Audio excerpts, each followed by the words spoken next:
Hearty welcome to our online class, Class 8, Subject Science. Today, in Unit Crop Production and Management, we are going to see two different topics. One is the bioindicator, and the second topic is agriculture research institutions. First, let us see what is meant by bioindicator. So, a bioindicator or biological indicator is any species or group of species whose function or status reveals the qualitative status of the environment. So, it is a species which will give the information regarding the qualitative status of the environment. That is to be bioindicator. Biological indicators are used to document and understand change in the Earth's living system, especially changes caused by activities of an expanding human population. They give us information about soil structure, development, nutrient storage, and biological activities. They characterize the state of an ecosystem and bring its modifications. Lichen. Have you heard about the word lichen? It is a natural bioindicator of climate change and air pollution effect. We can see this in picture form. It is to be lichen. It is a natural bioindicator of climatic change and air pollution effect, and it is a combination of both algae and fungus only. So it lives together in symbiotic association. Lichen, it is a combination of both algae and fungus, and it do acts as a natural biological indicator. And in for example, in case of environmental parameters like temperature, humidity, wind and air pollutants, we can get the information regarding all these things with the help of lichen. And it gives information about change in climate, air quality and biological process too. And now let us see the second topic, that is agriculture research institutions. So we do have, in case of agriculture research institutions, they formulate the agricultural practices based upon the recent research results and farmers' needs.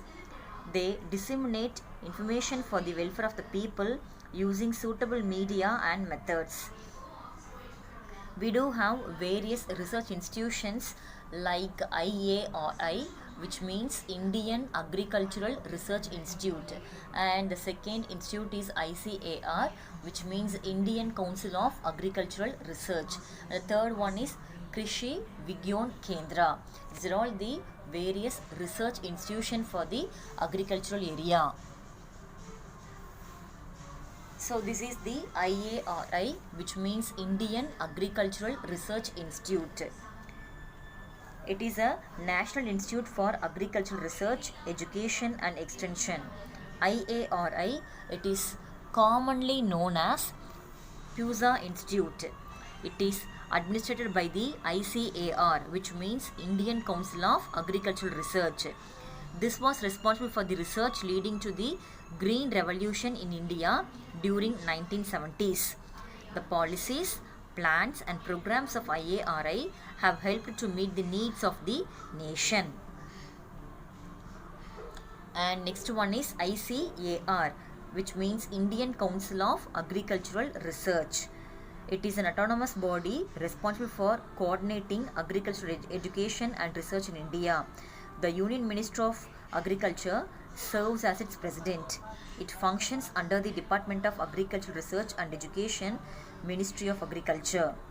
It is the largest network of agricultural research and education institute in the world. And next one, KVK, which means Krishi Vigyan Kendra. It is a farm science center, and it acts as the ultimate link between ICAR and farmers. Its aim is to help to research findings in practical localized settings. The first KVK was established in Pondicherry during the year 1974. And it do have various responsibilities It allows new technologies to be tested at the local level before being transferred to the farmers. It also organizes programs to show the efficacy of new technologies on farmers' fields. KVK provide advisory service to the farmers about weather and market pricing through radio and mobile phones. It focuses on crops and cultivation methods, and it do facilitates report between the institution and local community. So in our today's session we have seen two topics. One is the bio indicator and the second topic is agriculture research institute. Thank you children.